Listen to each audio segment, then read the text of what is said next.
Welcome to the Disruptive Podcast by Minority Innovation Weekend. Minority Innovation Weekend is a weekend summit dedicated to aiding innovators of color launch tech-focused startups, exploring emerging technologies and showcasing tech startups that have a founder or co-founder of color. During each episode, we will discuss innovation, tech startups, and more. Minority Innovation Weekend. One weekend, endless opportunities. Please visit www.minorityinnovationweekend.org to find out how to connect with us and to register for upcoming events. Welcome to the MIW Disruptive Podcast, hosted by Jayla, Sir Walter, and Jerome. Today, I am truly honored to be talking to this gentleman. Let's just give you some of the background behind him. So he has had many publications have named him as one of the best leaders, one of the most influential people in the world, and one of America's 10 best college presidents. Under his stewardship at UMBC, more Black students earn bachelor's degrees in science and technologies than any other non-historically Black university in Maryland. I am talking about the legend, Mr. Freeman Hrabowski III. How are you? I'm fine, thank you. And I want to get your statistics right. We're the leading campus in the country in producing Blacks who go on to get PhDs in natural science and engineering. Many campuses may produce more students at the bachelor's level, but we are number one in the production of African Americans who go on to complete MD PhDs and PhDs in science and engineering. That's our distinction. I'm sorry. I'll get that right next time. Thank you for correcting us. Well, basically, you guys are still at the top of your game doing something great that other people aren't doing. Thank you. That's well said. Yeah, let's get into it. So I'm sure, people have seen some of the great publications done on you and all the work that you're doing. Can we talk a little about your roots? I know we were just mentioning that you're from the Alabama, Birmingham area. So a little bit about your childhood, what got you interested into education? I saw your parents were actually educators as well. Yeah. Grew up in Birmingham and was fortunate to be in the Children's Crusade. So I marched and went to jail at 12 with Dr. King and those other leaders. And that experience taught me that children can make a difference in their own lives. We can empower children to do more. My parents were educators and focused on that, as many people have been blessed to say. They taught us we had to be twice as good. The world is not fair. And I've always loved math. I'm a mathematician. I get goosebumps doing math. And I work from students at the grad program level to third graders. I'm trying to get more children of color and African Americans to be excited about math and its role in our lives. That's interesting. You went on beyond undergrad to earning your doctorate. What was your stepping stone to getting there? I went to my beloved Hampton. We Hamptonians love Hampton. When I go back, I kiss the ground. I met my wife there and very proud. And I'm very proud to say that UMBC, I like to call Hampton North. We have a lot of children and grandchildren of Hamptonians here at UMBC. But I went on from Hampton to the University of Illinois, Urbana-Champaign. My wife and I went to grad school there. And it taught me a lot about what I wanted to do. And I wanted to take the experiences from Hampton and the experiences from a much larger place, Illinois, and to be at a university that would give students a sense of community and build a sense of self. And that's how I am here. I did work at an HBCU for a number of years at Coppin State as a dean and then as academic VP. But for the last 35 years, probably more years than you all have been in the world, I have been at UMBC with 30 of those as president. And UMBC is a campus that has students from 100 countries. 60% of our students of all races have at least one parent from another country. We take great pride in bringing in kids from Baltimore to New York, from all over. But most important, we know we are a campus that cares deeply about students. And you'll appreciate this. Half of my Black students are male, which is unheard of in American higher education. Secondly, African-American women and men do quite well. in STEM areas, but also in the social sciences and humanities. 40% of our students of all races go to grad school. And most important, we are working to do for them what Hampton did for my wife and me, to give those students a sense of self, so that when they walk into the grad program at Stanford or at an Ivy, they know they are well prepared. That's the idea. And you've been there for over 3 decades now. So Yes. let's talk a little bit about your first day walking into this role. What are some of the major differences you see from then to now? Great. So moved to this campus. I moved here in 1987, so literally almost 35 years, but I've been president since 92. And the biggest difference would, first of all, be technology. At that time, if you wrote the president a letter, you'd expect to get a response within the week, because people are going to have to type that letter and put it in the mail, right? And literally now people expect a response within 24 hours, if not sooner, as you know, right? I had the first, I had the first cell phone on campus as president. They brought me this phone, and it was a real sign of prestige when you had this big bulky thing in your pocket. People would say, is that a new phone? Is that the new phone that you can carry around? Because we were not accustomed to thinking about a phone that didn't have a line to it, you see, wireless. And so just differences like that. And literally, if you think about it, nobody else had one of those phones. Everybody would stop me because they wanted to see how it would work. They didn't want to believe it could work without a cord. That shows. I know how antiquated I sound, but that was in 1992, you know? And the point is, now it's rare to see anybody at any level who doesn't have a phone. Think about it. It's ubiquitous. I mean, wherever you go. And the thing I'm always saying to my students is look up, because usually they're on the phone or the music and everything. And I'm always wanting them to look and speak to people, right? And the other thing you'll appreciate is now when you see somebody and they're talking and you're thinking they're talking to you, they're probably with something in their ear and they're talking to somebody else. So technology has completely changed the way we interact. And a part of that for my campus, where 60% of the students are in STEM, is to help them understand it's still important to do what we're doing right now. We are using technology, but I'm looking in your faces. I'm watching your reactions and learning how you communicate as human beings. That's one of the biggest changes I've seen. The other change is when I first came here, Black students were not doing well in science and engineering. They were doing well for pre-law and things like that, but it was not a pretty picture in STEM as it is in many places today. And the difference now is you see a student of color on this campus, you know they are well prepared and may be in any of those disciplines and will be at the top of the class. And that's the part that makes us unusual as a campus that has people from all over the world, where you see African Americans in the same top spots as people from India or China or wherever. That's the big difference. So I have a question about leadership, because a lot of the way how UMBC has prospered is due to leadership. So like to you, like what are some like the pillars of good leadership? Okay, you know, good question, great question. Jerome, I would say this, my latest book is entitled The Empowered University, and the subtitle is Shared Leadership, Culture Change, and Academic Success. And the first sentence in the book that was written by my colleagues and me says, it's not about me, it's about us. And this is the point I make. I work with a lot of new presidents in the Harvard program and other places, and I'm saying how enlightened leaders know to not make it about themselves. That you want to spread that responsibility and that opportunity so that you have a number of people who would see themselves as leaders on a campus. My student leaders, faculty leaders, staff leaders, alumni leaders, and you come together to develop that collective vision of who you want to be. And so when things don't go well, they're not just pointing at one person, right, but no, they're saying, we made these decisions. We have to own them and correct whatever we need to correct to move to the next level. And that has worked really well here. We have so many people who know that they are leaders on this campus, student leaders and faculty leaders and staff leaders. And so when I think about what's important, it's the idea of getting out of self. It's the idea of being confident, but not cocky. Not arrogant, all right?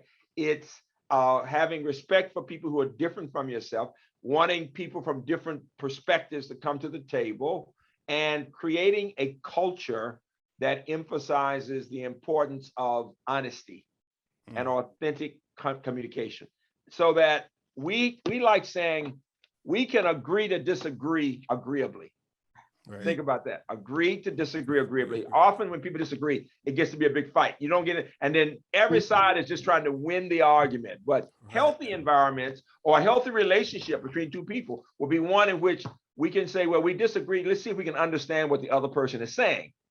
Let's see how let's keep the tension down. Let's focus on the ideas and come to some common ground. And that's a part of the leadership challenge. How do we, at the country level, at the level of the country, of the world, but of a university, how do you get people from different perspectives to come together and figure out what they have in common? And for us, the most important piece is what's best for our students. What's best for our students? That should be the guiding principle of this. Wow. You know, you've had a long career in academia. A lot of PhDs, you know, they come into a program, they may understand, hey, I'm gonna eventually go on to teach, or I may eventually go on to serve an industry. What was your deciding factor early on? That's a great question. I have always enjoyed teaching, even from elementary school. The way teachers could keep me from being rebellious and disrupting the class was to give me a couple of kids to work with, because I was younger than my classmates. I'd been fortunate to have teachers who taught me, my parents who taught me a lot early. So I was always going through school 2 or 3 years younger than my classmates. And I was a silly little kid who could do math and smart. And my mom told the teachers, if you want to keep him busy, give him somebody to help. Let him help somebody and let him know he's no better than anybody else, that people learn different things in different ways. And they took that advice. So in every class, starting out, believe it or not, back in the first grade, I was always working with 1 or 2 kids. And it was something exciting about getting a kid to understand the concept of addition or to know how to do words. You know, you feel good when you help a fellow student. And so all my life, I was blessed to have somebody helping me to know of those to whom much is given, much is required. That it was my responsibility to help my friends do well too. And so as I went up the ladder, I just did that all the time, all the way through undergrad school, grad school, and then I was supposed to teach. The only difference was I had a big mouth. I talked a lot, and I was always saying what wasn't going right. And people said, well, then you do it, Freeman, you do it. So I ended up getting administrative roles because I would complain, and they would say, you do it then, right? And all the way up. And that's how that is the story of my life. I know you were mentioning when you first started there that minorities, people of color, they weren't, you know, at the same level as other races in the STEM industry. So what do you think? Do you think minorities are still behind in that regard? Do you think that we're still struggling to, you know, get to the same capacity as other races? It's a great question, Jayla. You know, when we looked at the data, we were not surprised that Black and Latino children were not doing, young people were not doing as well in the science courses, and we're flunking out in a number of cases. What we did know was a lot of white students were too. It's just that the base of white students was larger, but a big percentage. In the National Academy study I chaired 10 years ago on underrepresentation in STEM says about 20% of Blacks and Hispanics who start in science at the bachelor's level will graduate with a bachelor's, but only 32% of whites. You see what I'm saying? And for Asians, only 40%. So put it the other way. Yeah, 80% of Blacks and Latinos don't make it, change their majors, but 60% of Asians, you see what I'm saying, don't make it. And 70% of whites don't succeed right now. So there's the point about, and I say this in my TED Talk on STEM, 2 TED Talks, one on the culture of science, that we call the first 2 years of science weed out courses. And kids of all races get weeded out. It's just a larger proportion of Black and Latino children get weeded out. That's number one. But the other one is on the 4 pillars of success in science. This is the TED Talk that people either really like or they really don't like. And it's about high expectations, building community. It takes scientists to produce scientists, and evaluation. And the big difference is, I'm not just talking about high expectations of the students. I'm saying we at universities must have high expectations of ourselves. If most of our students are not succeeding, then we fail too. Not just that the students have failed. That's the thing that's different, that people either say, yeah, you're right, or they get a little angry with me.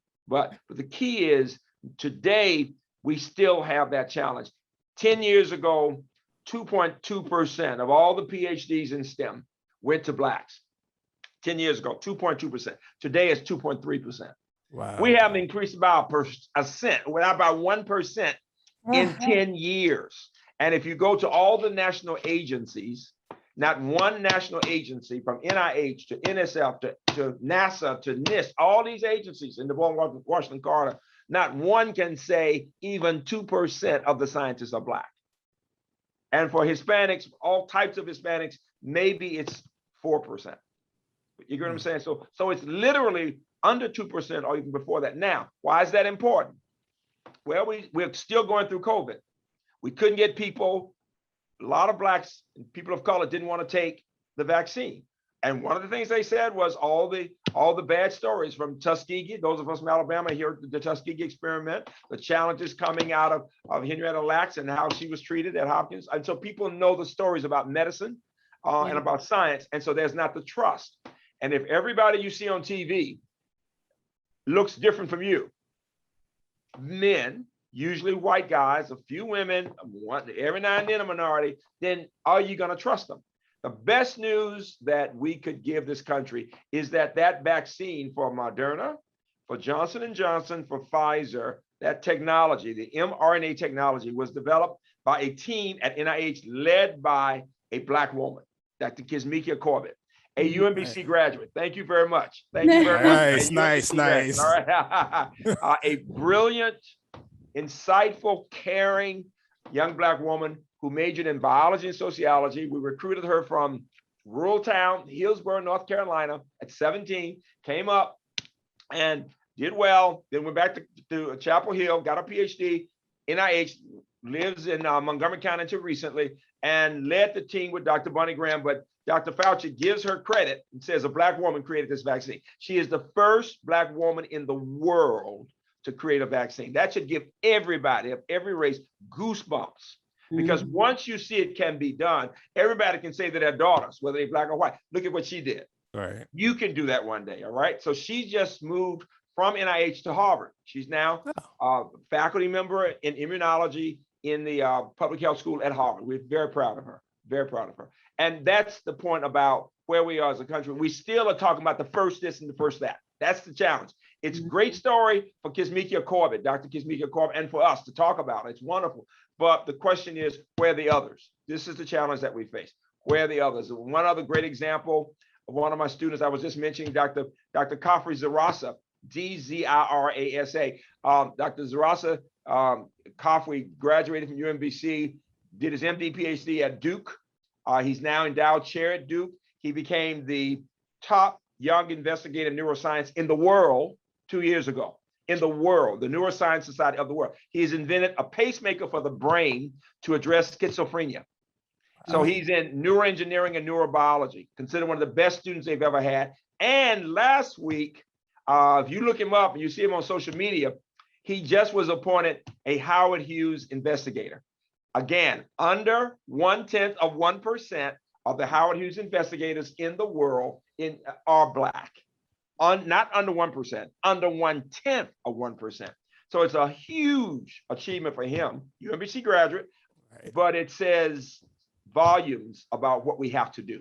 To answer your question, Jayla, we've made a little progress here and there. We've got a lot of work to do. If we're gonna have other young people saying, I wanna be like them. And if we can make sure our voices are heard when the big conversations go on about policies and how you treat people. Because that you think about it, mental health is huge for every race. We need people in the room who understand our socio-cultural issues and the impact of structural racism and what we're going to need to do to help people to succeed. Definitely. You guys want to go next, or you want me to? Go ahead, Jayla. Oh, well, Yeah, what was your major, Jay? Let me ask you that, Jay. What was your major? Were you in journalism? Yeah, I'm in communications. I was a Uh-huh. broadcast journalism major. Both of them are very positive and very much so engineers. You should know that. They're very structured engineers. I can say that as a mathematician. They're real good in math and engineering. And they're doing this and they come across as cooler, but you have to kind of direct them. I can see that. Oh no, they're used to it. They got it down too. They're doing well though. And the best thing is they've got the great smiles. Too often engineers don't know how to smile. I have to tell them, you gotta smile more. Look, don't look mean. They got that part down. Go ahead. No, you were mentioning all those people that have done great things, and most of them are minorities, people of color. And I know Minority Innovation Weekend, one of our main goals is to invest in those minorities of color, to get them into tech startups, making sure that they're, doing things in the world. So just how important is it for people of color, to enter the innovation economy and to launch these tech startups, so they know, what we need that other people may not know. It's very important. Again, we should be working to build wealth, and that's beyond buying a house. I mean, building wealth to help other people. Secondly, much of our economy is based on the ability to be entrepreneurial and innovative and start companies. We at UMBC have created over 140 companies that are on this campus, many on this campus. And what's significant is a third of our companies have a woman as the CEO, and 25% of the CEOs are of color, heavily Black. And some of those, I can think of, if somebody goes to UMBC and looks for the research park, it's UMBC at BW Tech. It's because it's right here at the BWI airport. And what you would see is that you can see the companies, the minority companies, the companies for women. One of my biggest bioengineering companies is literally run by a PhD, a Black woman PhD in bioengineering, who does work throughout Africa. A number of the cybersecurity companies have African Americans as the lead of those companies. One of the companies that recently graduated from the research park and is now in Baltimore is Fearless Solutions, which is run by Delali Zarasa. It's his brother who's actually the neuroscientist. I get family. Oh, wow. Tomorrow, yeah. Yeah, and Delali is Fearless Solutions is doing extremely well. It's the second largest Black company in the state. We're very proud of that. Wow. And he's getting all kinds of contracts. He's in cybersecurity. And his wife is the health commissioner for the city. She's also we get the family thing going. Family going. It's very nice. But I would say this. We need an ecosystem that supports and encourages people of color to think about starting companies. And we need to be partnering. We partner with Northrop Grumman. Northrop Grumman actually has given us money that we can use in helping young companies, including minority companies, to start in cybersecurity. And Northrop even gave them some customers to see how they would work with those customers. So if you think about an ecosystem involving the state of Maryland encouraging minority businesses, a university, UMBC, big company like Northrop Grumman, working with places like national agencies, NSA. We are one of the big feeders to the National Security Agency. And the head of NSA really wants that diversity there too. So in the defense industry, in the intelligence industry, in the healthcare industry, in the biotech industry, we have these companies that are partnering with our county in economic development, with the state for funds, federal government. So we need those partners, federal and state, local, universities and companies, big and small, working together to build success for smaller companies. And there's something about a young entrepreneur seeing other young entrepreneurs that can be very encouraging and supportive. And that is the approach we take here. So if you look at UMBC and innovation, if you go on the web and look there, or look at the research park, you'll get a sense of all those companies. It's very inspiring to see these young people of color working with other people to make a difference. Wow. Yeah, that's amazing. That's just amazing. But if I could go back to one program that you were a co-founder of, which was the Meyerhoff Scholars Program. Yes. So, what was the origin of that program, and what are you hoping to be the enduring legacy of that? Sure, I appreciate that. The Meyerhoff program began in '88. I was asking around for somebody who might be interested in helping us with the problem I mentioned before, Black students not doing well. The head of the ABLE Foundation suggested I go and talk with Robert Meyerhoff, who's a philanthropist. I did, had a great conversation. He was interested in understanding what he could do to help young Black males, because he said everything he saw involving Black males on TV, if it wasn't sports, it was about guns or handcuffs and jail. And he had already helped Goucher College, where his wife had gone, for women, but he wanted to do something particularly to help Black males. And we married the two ideas, having more students succeed in science and engineering, Black at the time, and with the idea of encouraging Black males. So the first year, the program was for young Black males.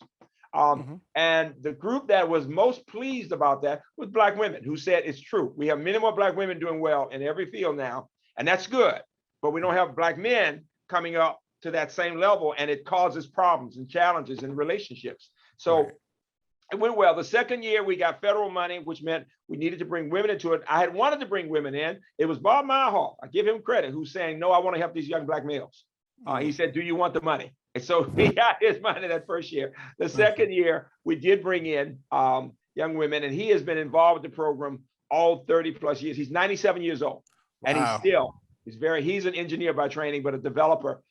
He's always cared about these students and wanted to know how they're doing. He's not just giving them money. Same thing with the Sherman Scholars Program, which is modeled after Meyerhoff, but to produce more teachers who will work in challenging schools in the inner city.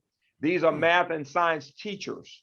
And the model is the same, and it fits with the TED Talk I talked about, building community among the students, helping them to help each other, and then getting them involved in the work, whether in a lab as an engineer or working in a classroom and helping children. And so those kinds of programs are innovative in that they build on the notion of group work and collaboration. We do that in Meyerhoff for producing PhDs, Sherman Scholars for teachers. We have a Linehan Artist Scholars Program. We've got a Sondheim Public Affairs Program, a Center for Women in IT with a lot of minority women there. In each case, they are cohorts. We use the cohort model. Okay. And every group of that cohort is responsible for the younger group right below it. And so a lot of emphasis on you are your brother or sister's keeper. Oh yeah. And if you got 5 students in a class saying differential equations and 4 get A's and 1 gets a D, you're supposed to all feel bad. You're supposed to all feel bad, because it's not just for you, it's helping that group to do well. That's the idea. That's the most fundamental part of the Meyerhoff program. And so if people look at 60 minutes, if they put in 60 minutes in Meyerhoff, Meyerhoff, or 60 minutes in UMBC, or my name, there's a 15-minute piece on the Meyerhoff program, for example, that actually aired twice. It went so well, it aired twice. The second time, Jayla from Communications, you'll appreciate this. The second time, same program, people said, Freeman, you were so much better the second time. They didn't know it was the same. They didn't know it was the same one. They thought we had done a second phase. Oh right? My goodness. And, so what did I say? Thank you. I didn't even try to explain. I just said that's thank all you. You can say. Is that program? I'm sorry. Is that program exclusive to UMBC? Well, it is just okay. Good question. Now, this program is for high school seniors who come that bridge the year before their freshman year, and then they go through the bachelor's program at UMBC. Then they go off anywhere to grad school. There is a graduate Meyerhoff program with students coming from all kinds of institutions, HBCUs and others, in the sciences and psychology and some other areas. But let me just say this: we have replicated the Meyerhoff program at Chapel Hill and Penn State with money from the Howard Hughes Foundation. And we are replicating it right now at Berkeley and San Diego from the Chan Zuckerberg Foundation, a lot of Latino kids there. And I'm really proud that Howard University is replicating the program with their Kirsch Scholars. And the head of that program is a UMBC graduate. I'm very proud of that. And the provost at Howard is also a UMBC graduate. So we're spreading the wealth in different ways. By the way, the bridge program before the freshman year, we take their phones away from them. I have gotten hate mail from people when they saw that on the Meyerhoff program. I mean, on the 60 Minutes piece, I got hate mail from people saying, "This is America. You cannot take somebody's phone." Well, guess who made the decision that we take their phones? It was the recommendation came from one group of bridge students one summer when we asked, "What can we do to help you all to be closer to each other?" They said during the week, take the phones away, because when they come out of high school, they're calling their mama every day and their best friends, and they never connect necessarily together because they have their own group. from behind. But if you take their phones away, then they go inward. So Yep, it worked that's out great. well. Yeah. But I had to let people know it wasn't me. The student said that. Hey, So it's like boot camp. They start off like boot camp. Yeah. gotcha. Wow. Well, I mean, it's clear that your time has been well spent and you've reached and accomplished a lot of your goals while you've been there. Is there any other goals that you're working on to achieve while you're there?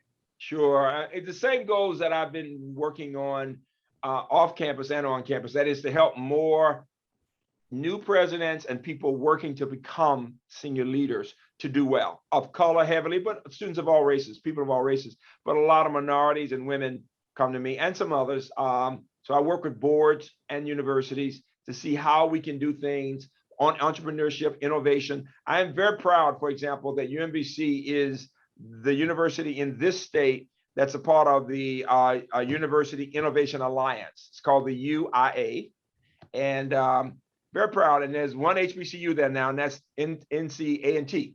North Carolina A&T has become, if you look at my latest article on issues in science and technology, we talk about the fact that UMBC is number one in producing these PhDs, but number two is North Carolina A&T. Nice. They do really well. And in engineering, they are number one. They really are. Overall, natural science and engineering. So I'm very proud of my fellow president, Harold Martin. If you've not had him on, he's a good guy to have on. He's an engineer, and they're doing some great work. And so we are both a part of the University Innovation Alliance that focuses on best practices in higher education around the country. Very much so. So that in terms of legacy, it is the idea that these students are going on to pay it forward, because we teach them not only to be brilliant in neuroscience or in immunology, but to pay it forward and help other people. That's the part that I find most satisfying, knowing that my students speak for me and for so many others as they work to help others. That is the legacy for any educator. Yeah, Gotcha. you definitely touched a lot of students along the way. I've been reading a lot, and this is, I mean, I'm sure everyone knows this, but minority companies, when they do start these tech startups, when they are interested in doing something, they don't get the funding that they deserve or the funding like other races do. So students that, are coming out of these programs, graduating from these top schools that are looking to start their next thing, that are discouraged because they know that, they may not get the funding. What will be your advice to them to kind of keep them going? They need to look at minority business programs in every state. There are those programs where you can get funding. They need to connect with a group of entrepreneurs. For us, it is at BW Tech at UMBC, because they can learn about the process, the application. Another one of my graduates I should mention is Andre Gudger. If you get a chance, Gudger. Andre is an unsung hero in many ways. He started the company here and sold the company. He's a man of means, started another company now, but he was also in President Obama's administration over small businesses. So he's an expert on small businesses. He was a technology major here. I told him in his senior year, follow the money. And he has done that. He has followed the money. He helps a lot of people, lives in the state of Maryland, and perhaps does things down in Atlanta because he owns one of the teams, I think, soccer teams there. So he's big time. He really is. And young, in his 40s, but Andre Gudger is a great example of somebody who helps a lot of people to start companies, having been in the Obama administration in a senior level position, having started a company himself, makes a big difference. But the most important point I would make is building community. People need to have a community of people, whether it's in journalism or in engineering, who can give them feedback, who can connect them to other people. We do not make it by ourselves. It's very important to have other people you can lean on to get support from. Very, very important. Very much so. So, like, in terms of you have so much knowledge and stature. When it comes to advice that you may need, like, what's your network? What's your circle? Who do you reach out to in order to get that advice? First piece of advice, it would be my faith. I pray a lot, very much so. Pray a lot. I'm very proud to say that. But I get advice from, first of all, believe it or not, my students are my source of wisdom and inspiration. That's my undergrad students, my grad students, and many alumni. They inspire me in so many ways. They really do. And, a 17, 18-year-old is wiser than you think. I can throw out a problem to a group of kids and just say, tell me what you think. And their answers are rich, very rich, because sometimes they're not hampered by all the challenges of life. And they can just tell you what they really think, and it can be very positive. So no, I am younger in spirit and even physically because I'm around young people all the time. So I'm doing Tai Chi, I do acupuncture, I study French every day. Je parle français avec mes étudiants tous les jours. I started. Oh my goodness, I'm behind. Don't you think you're kind of old? I said, bring it on. Right. Oh my goodness. Plusieurs étudiants à UBC parlent français couramment. Many students speak it fluently here. A lot of kids speak French as first language. And so they correct mon prononciation tous les jours. They always, so the idea of neoteny, Neoteny, it's from a book called Geeks and Business out of the Harvard Business School. And it's the practice of being forever young.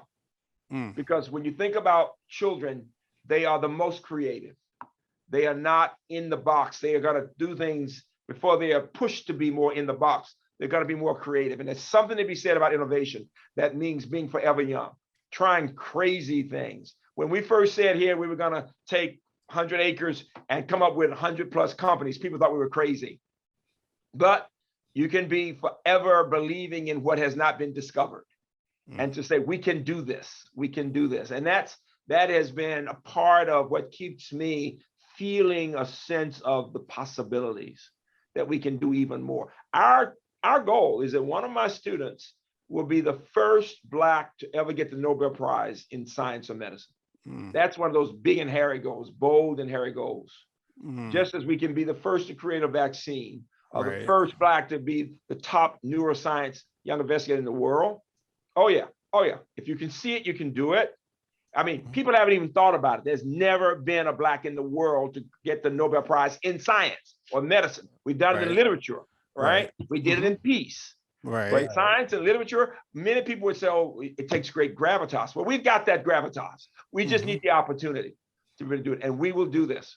Just as some of these companies, some of them are going to make big bucks and they'll give more back to the university. That's the idea.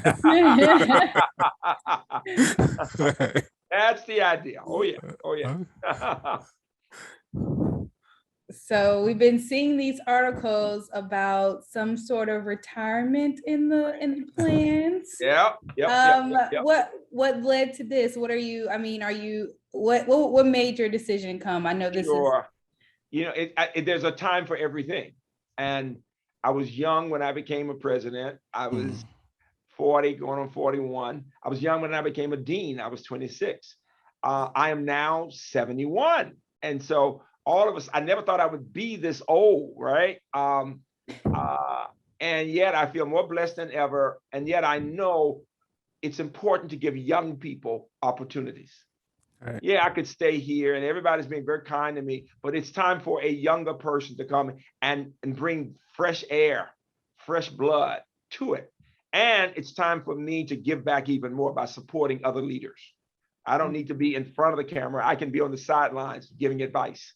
And I'm looking for and continuing to j'étudie le français chaque jour. I enjoy speaking French with some of my fellow educators in some of the African countries qui parlent français. They're always very appreciative when I speak French. So doing that and working to be a better person in supporting people and being strong physically and spiritually, emotionally, and showing what it means to grow old gracefully.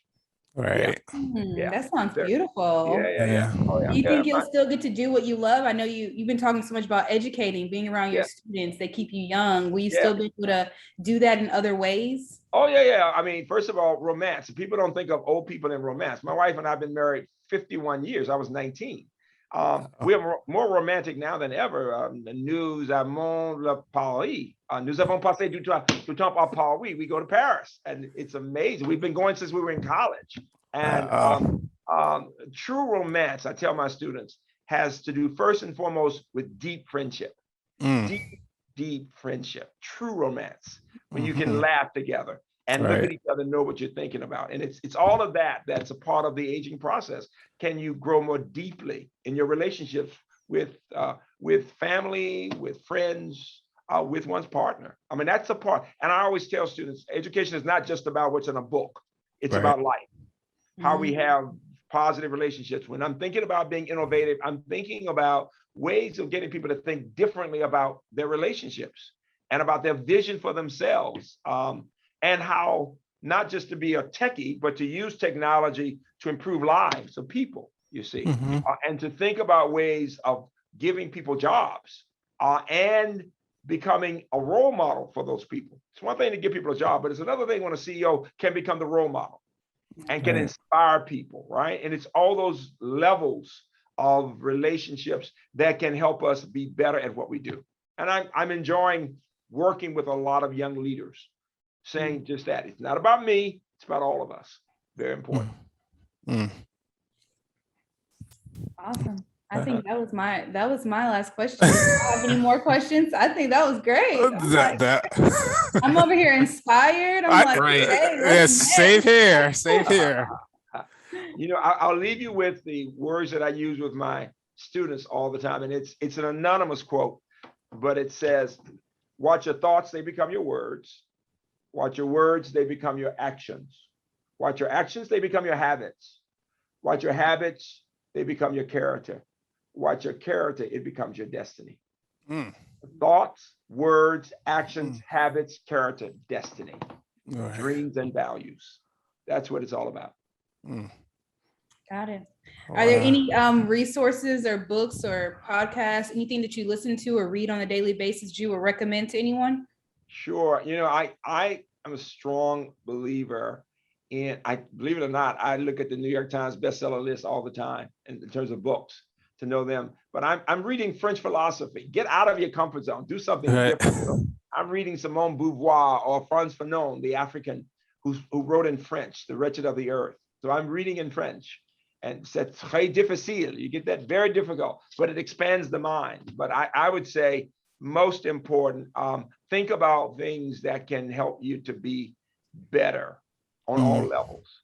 So for me, acupuncture and Tai Chi, studying French, exercising, eating vegetables and salads every day. I mean, ways of becoming better, and that's the idea. And the book, Geeks and Geezers, it's a great book to read. It's on, the geezers are over 70, the deets are under 30, and they're both extraordinary leaders in the world. It's a nice book from a few years ago, Harvard Business School. It'd be one. But I would also say I read biographies. Biographies are inspiring. So for me, everybody from Du Bois and Booker T. Washington, the Mary McLeod Bethune was amazing. Yes. As an example, right? Mhm. And people don't, as an Alabamian, all of the business development that Washington did. They had one side of it. They didn't fully understand all that he did. And believe it or not, Booker T. Washington was a mentor to Mary McLeod Bethune. Yeah. So reading that period and understanding some of that can be extremely helpful. But reading biographies of people in the business community and people who will raise people can inspire us to think about the possibilities. Okay. Wow, that was awesome. That was awesome. I'm very proud of all of you. You are all extraordinarily impressive. All three of you, very much so. We appreciate that. We do. Well, we definitely thank you so much for, joining us, for being here, taking a little bit of your time to have a conversation. So I'll let you guys wrap it up. I know you guys usually do the intro, outro. Well, you just started it. Oh, no. Thank you, Dr. Hrabowski. It's been an excellent just having an opportunity to talk with you and understand, why you do some of the things that you do. Just have that motivation. It's been empowering for me as also an engineer or someone with a science background. Also being Black, that connects us as well. Yes, very much so. And we need to get more kids thinking about even connecting technology and communications. There are all kinds of ways of having those connections. I have one question. Did your mother really name you as Sir? Is that really your first name? Sir Walter's my first name. Both my parents' name, yes. I think that is amazing. Wait a minute. Where'd you grow up? Memphis, Tennessee. You tell them I said that was brilliant. That is absolutely brilliant. It's the first time talk about being innovative. Wait a minute. That is the first time I said absolutely brilliant. It really is. Wait a minute. That's great. I love it. I'll use that with somebody. I really will. Thank all of you. Thank And you. When you want to be inspired, come walk around the UMBC campus. You will see students of all races, and you will know those kids of colors are among the best. That's Right. what's inspiring. Among the best. Okay, from humanities to science. All right. All right. Thank you all. Thank you again. Thank you. Thank